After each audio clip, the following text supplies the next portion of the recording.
गेल्या 10 दिवसांच्या पासून एका बाजूला माननीय श्री लक्ष्मण हाके सर यांनी आंदोलन सुरू केलेलं आहे आणि दुसऱ्या बाजूला याच प्रश्नावरती सांगलीतल्या जिल्हाधिकारी कार्यालयासमोर ओबीसी समाजाचे नेते माननीय श्री ज्ञानेश्वर मेटकरी आणि माननीय श्री संदीप घागरे यांनी आमरण उपोषण सुरू केलेलं आहे। सांगलीतल्या जिल्हाधिकारी कार्यालयासमोर हे आमरण उपोषण सुरू आहे। आज या उपोषणाचा 4था दिवस आहे। या आंदोलनाला पाठिंबा देण्यासाठी सांगली जिल्ह्यातल्या विविध संघटनांचे पदाधिकारी कार्यकर्ते या ठिकाणी बहुसंख्येने येत आहेत आणि या आंदोलकांना आपला पाठिंबा व्यक्त करत आहेत। आपण त्यांची जी भूमिका आहे, त्यांची जी मागणी आहे, त्यांचं जे आंदोलन आहे या संदर्भात या ठिकाणी आता सविस्तर चर्चा करणार आहोत। मी सुरुवातीला आपल्याला ओळख करून देतो। आहेत माननीय श्री संदीप घागरे, जे मूळचे कवटेमंगा तालुक्यातल्या ढालगावचे आहेत आणि हे आहेत माननीय श्री ज्ञानेश्वर मेटकरी, हे मिरज तालुक्यातल्या बेळूक इथले आहेत आणि विशेष म्हणजे गेल्या अनेक वर्षांच्या पासून ते सामाजिक चळवळीमध्ये आग्रही आहेत। अमोल पांढरे यांच्या खांद्याला खांदा लावून ते लढत असतात। आदरणीय प्रकाशअण्णा शेंडगे यांचे हे कार्यकर्ते आहेत। एका बाजूला लक्ष्मण हाके यांचं उपोषण सुरू झाल्यानंतर त्यांनी सातत्यानं आदरणीय प्रकाशअण्णा शेंडगे यांच्याकडे तगादा लावला होता की हाके सरांना पाठिंबा देण्यासाठी आम्ही देखील सांगलीमध्ये आमरण उपोषण सुरू करतो आणि त्यांनी सांगलीतल्या जिल्हाधिकारी कार्यालयासमोर हे आमरण उपोषण सुरू केलेलं आहे। त्यांच्या भावना रास्त आहेत।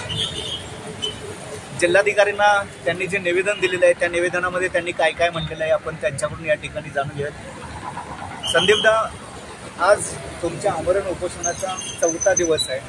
गेल्या 4 दिवसांच्या पासून तुमचं हे आमरण उपोषण या ठिकाणी सुरू आहे। काय तुमच्या मागण्या आहे, तुमचं म्हणणं काय ते जरा सविस्तर सांगा।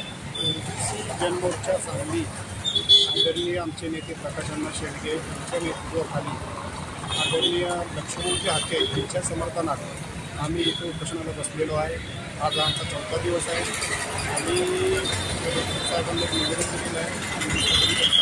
बोलून आलो होतं, आमचे काही शिष्टमंडळाचे दिलेले होते। आता नगरसेविका कल्पना कोळेकर होते, आता कृष्णा आंबेर होते, आता गडगे होते आणि काहीशी समाजाची मंडळी ओबीसी समाज मंडळी होते। त्या निवेदनमध्ये आमचं ओबीसी आरक्षणामध्ये 56 लाख बोगस नोंदी आहेत त्या त्वरित रद्द झाल्या पाहिजे। अजून सगळे सोयरे हा GR अंमलात येता कामा नाही। दुसरी गोष्ट म्हणजे जातीय जनगणना झाली पाहिजे। त्या मताला आम्ही समर्थन देऊन लक्ष्मणजी हाके साहेब तिथे जालन्यामध्ये उपोषणाला बसले, त्यासाठी आम्ही समर्थन बसलो होतो। आम्ही प्रकाशअण्णा शेंडगे आहेत, छगनराव भुजबळजी आहेत, गोपीचंद पडळकर आहेत, महादेवराव जानकर आहेत, सत्यजित मुंडे आहेत। त्यांच्या नेतृत्वाखाली आम्ही महाराष्ट्रभर अशी उपोषण आम्ही वेळोवेळी करणार म्हणून कुठल्याही सरकारने लोकशाहीला येऊन कुठलाही निर्णय काही गडबडीत घेऊ नये ही आमची मागणी। लक्ष्मण हाके सरांनी जरी उपोषण मागे घेतलेलं असतं तरी देखील तुमचं आमरण उपोषण जे आहे या ठिकाणी आमचं असणारच आहे। अजूनपर्यंत आम्हाला कुठल्या काही कळालेलं नाही आहे, आम्ही त्यांची वाट पाहतोय ते आम्हाला कधी देखील त्यानंतर आम्ही म्हणजे संदीप घागरे यांचं म्हणणं असं आहे की जोपर्यंत आम्हाला जिल्हाधिकाऱ्यांच्याकडून किंवा सरकारकडून लेखी मिळणार नाही तोपर्यंत आम्ही हे आंदोलन जे आहे ते थांबवणार नाही। हे आंदोलन आम्ही सुरूच ठेवू, आमचा लढा हा सुरूच राहणार आहे। एका बाजूला लक्ष्मण हाके सरांचं आंदोलन सुरू आहे आणि दुसऱ्या बाजूला या ठिकाणी मुख्यमंत्र्यांनी ओबीसीच्या शिष्टमंडळासमवेत जी चर्चा केलेली आहे त्यामध्ये त्या शिष्टमंडळाला त्यांनी काही आश्वासनं दिलेली आहेत। त्या आश्वासनावरती तुमचा विश्वास आहे का? आता आमच्या आदरणीय नेते प्रकाशअण्णा आहेत, तिथे भुजबळ साहेब आहेत, पडळकर साहेब आहेत, मी जो काही निर्णय घेतला आहे तो आम्हाला मान्य राहणारच आहे। त्यांच्या नेतृत्वाखाली या सगळ्या गोष्टी करतोय, उपोषण असतील, रस्ता रोको असेल, काय गोष्टी असतील त्या गोष्टी आम्हाला त्यांच्या नेतृत्वाखाली आम्हाला मानतो। पण सरकारवरती विश्वास आहे का? कारण पुन्हा सरकारनं 29 तारखेला परत एकदा सर्व पक्षीय बैठक जी आहे ती या ठिकाणी सरकारवरती बिलकुल विश्वास नाही। ते रातोरात GR काढतात, पण आता एक शिष्टमंडळ गेलेलं आहे ओबीसी समाजाचं, त्यांच्यावरती आम्ही विश्वास ठेवून आता आज लक्ष्मण हाकेने काहीतरी उपोषण मागे घेतले म्हणून आम्हाला कळालं अजून आम्हाला इथपर्यंत काही समजलेलं नाही. जर लक्ष्मण हाकेने विश्वास ठेवला असेल तर आम्हाला पण ठेवणं गरजेचं आहे. सगळे सोयऱ्यांचा जो अध्यादेश आहे तो काय आहे, त्यावरती तुमचा का आक्षेप आहे? सगळे सोयरे म्हणजे एखादी समजा एखाद्या मराठा समाजाने एखाद्या दुसऱ्या खात्यामध्ये जर हे केली म्हणजे त्यांनी विवाह केला तर तो कायदा त्यांना पण लागू होतो. त्यासाठी त्यांना आमचा विरोध आहे. आणि पहिली गोष्ट सगळे सोयरे कधी 56 लाख नोंदी ह्या बोगस आहेत. ह्या जर नोंदी होणार नाही तर सगळे सोयऱ्याचा विषय देत नाही. मराठ्यांना सरसकट कुणबी प्रमाणपत्र देऊ नये अशी तुमची मागणी? हो, आमची 100% मूळ मागणी आमची ती आहे. सरसकट कुणबी प्रमाणपत्र देऊ नये आणि त्याच्यावरती खाडाखोड हे बोगस बघितले ओबीसीतून आरक्षण देण्यात तुमचा का विरोध आहे? ओबीसीतून मुळात ते ओबीसी नाहीच आहेत. जे ऑलरेडी कुणबी आहेत ते आहेच. हे जोर जबरदस्ती झुंडशाही घेऊन हे लोक ओबीसीमध्ये बसायचा प्रयत्न करतायत. कुणबीच्या ज्या बोगस नोंदी आहेत त्या देखील मोठ्या प्रमाणावर त्या आढळून येत आहेत. खऱ्या अर्थानं म्हणजे हा ओबीसीच्यावरती अन्याय होत आहे. भरपूर मोठा अन्याय होतो म्हणून सगळे ओबीसीने ते होत आहेत. तुमची काय मागणी? केलेल्या दाखल्यांची चौकशी करा अशी तुम्ही मागणी करत आहे. का चौकशी केली पाहिजे? चौकशी करावी का? त्याच्यावरती खाडाखोड आहे. त्यात अधिकारी पण तेवढेच ते केलं आहे त्याच्यावरती कारवाई झाली पाहिजे. खाडाखोडीचे प्रमाणपत्र आणून कोंबडीचे काहीतरी म्हणजे वेगळं काहीतरी त्याला खोडून त्याला द्यायचं, कोंबडी द्यायचं आणि कुठे त्याचे प्रमाणपत्र घ्यायचं हे मोठ्या प्रमाणामध्ये चालू आहे. शासनाने त्याची दखल घ्यावी. सगळे सोयरे यांची जी अधिसूचना आहे त्याच्यावरती पण 8 लाखापेक्षा अधिक हरकती आलेली आहे. सरकारला एवढी गडबड का झालेली आहे? आता जर काल बघितलं महाविकास आघाडीकडे मराठा समाजाने माफ केले. भाजप शिंदेगड शिवसेना अजितदादा पवार हे पूर्ण घाबरलेले आहे. त्याच्यामुळे ते सगळी गडबड करायला लागली. दुसरं काही नाही. पण त्यात काही तत्व नाही आहे. ते सगळं खोटं आहे. आमचे नेते त्यासाठी भांडत आहेत की ते भुजबळ साहेबांना त्याचा त्रास होता. आमच्या अण्णा हे सतत त्यांना टी व्ही चॅनलवरती मांडत आहेत. मंत्रिमंडळ उपसमिती नेमणार असल्याचे मुख्यमंत्र्यांनी सांगितलेलं आहे. त्या उपसमितीकडून तुम्हाला काय अशा अपेक्षा आहेत?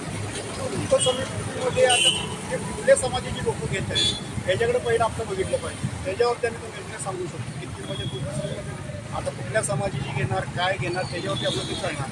जिल्हाधिकारी कार्यालयासमोर हे उपोषण सुरू आहे आणि जिल्ह्यातून तुम्हाला वाढता पाठिंबा या ठिकाणी व्यक्त 100% वाढता पाठिंबा आहे. म्हणजे लोकप्रतिनिधी कोणी इथे फिरकलेलं नाही आहे. बाजूला कलेक्टर ऑफिस आहे तिथे डेप्युटीची मिटिंग चालू आहे. सगळे लोकप्रतिनिधी इथे येऊन गेले तर इथे कुठलाही प्रतिनिधी फिरकलेलं नाही. तर हे होते माननीय श्री संदीप घागरे आणि त्यांनी या ठिकाणी आपली सारी मतं जी आहेत ती रोखठोकपणे मांडली आहेत आणि त्यांनी उपसमिती कशी असावी या संदर्भात देखील आपलं जे मत आहे ते या ठिकाणी त्यांनी मांडलेलं आहे. खोटी वंशावळ दाखवून जे बोगस प्रमाणपत्र काढली जात आहेत त्याला देखील त्यांनी विरोध केलेला आहे आणि त्यांनी सांगितलेलं आहे की लक्ष्मण हाकेंनी जरी आमरण उपोषण पाठीमागे घेतलेलं असलं तरी आम्ही हे आमरण उपोषण माघारी घेणार नाही, थांबवणार नाही. हे आंदोलन जे आहे ते आम्ही सुरू ठेवणार आहे जोपर्यंत ओबीसी जनमोर्चाचे राष्ट्रीय अध्यक्ष आदरणीय प्रकाश अण्णा शेंडगे आदेश देत नाहीत तोपर्यंत आम्ही हे आंदोलन जे आहे ते माघार घेणार नाही, आंदोलन थांबवणार नाही. त्यामुळं 29 तारखेला जी बैठक होणार आहे त्या बैठकीकडं सगळ्यांचं या ठिकाणी लक्ष लागलेलं आहे आणि आंदोलकांच्या भूमिकेकडे देखील या ठिकाणी संपूर्ण जिल्ह्यासह महाराष्ट्राचं लक्ष लागून राहिलं आहे. अशात माननीय श्री ज्ञानेश्वर मेटकर जे गेल्या 4 दिवसांपासून या ठिकाणी आमरण उपोषण करत आहेत त्यांची तब्येत आहे ती खालावत चाललेली आहे. आपण त्यांच्याबरोबर बोलण्याचा प्रयत्न करूया. काय मेटकर साहेब तुमचं म्हणणं आहे ते सांगा जरा सविस्तर. आमचे नेते प्रकाश अण्णा शेंडगे सांगितलेल्या 4 दिवस झाले बसलेला आहे आणि त्याच्यानंतर मराठा समाजाला मधून जे चालू आहे ते रद्द करावा आणि कायदाही रद्द करावा आणि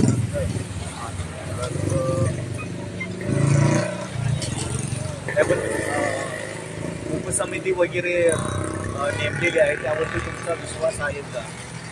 विश्वास आहे. त्यामध्ये आपले नेते प्रकाश अण्णा शेंडगे वगैरे जर असतील समाजाची लोक तर आमचा विश्वास आहे. प्रकाश अण्णा जर त्यामध्ये असेल तरच अदरवाईज नाही. जे मुद्दे छगन भुजबळ पंकजा ताई समाजाचे जे ओबीसी नेते नेते ते सर्व असतील तर आमचा विश्वास आहे किंवा सर्व लोक जर त्या समितीमध्ये तर आमचा विश्वास राहणार नाही त्या समितीमध्ये.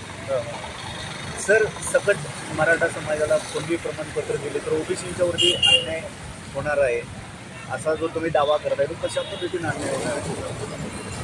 ओबीसीमधून दिल्यानंतर पहिल्यांदाच मराठा समाजाने छोटे दाखले देऊन छोटे खाडापूर करून सगळं हे केलेलंच आहे आणि त्याच्यामध्ये छोटी नावं घालून ओबीसीमधलं प्रमाणपत्र द्यायचं आहे.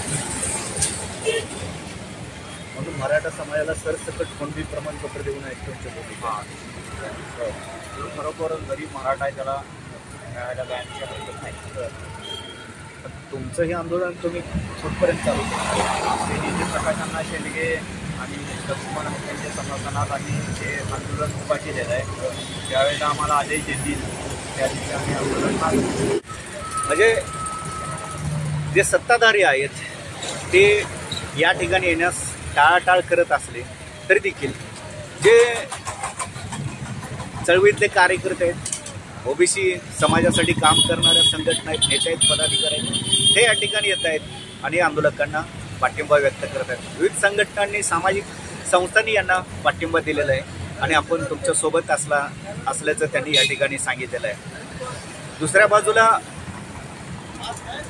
आदरणीय प्रकाशांना शेंडगे हे या आंदोलनासंदर्भात आता कोणती भूमिका घेत आहेत, या भूमिकेकडं सांगली जिल्ह्यासह संपूर्ण महाराष्ट्राचं लक्ष लागून राहिलेलं आहे. त्यामुळं आपण देखील आदरणीय प्रकाशांना शेंडगे यांच्या पुढील आदेशाची या ठिकाणी वाट पाहूयात. आपला मित्र, आपला कार्यकर्ता अमोल पांढरे. जय मल्हार, जय भारत.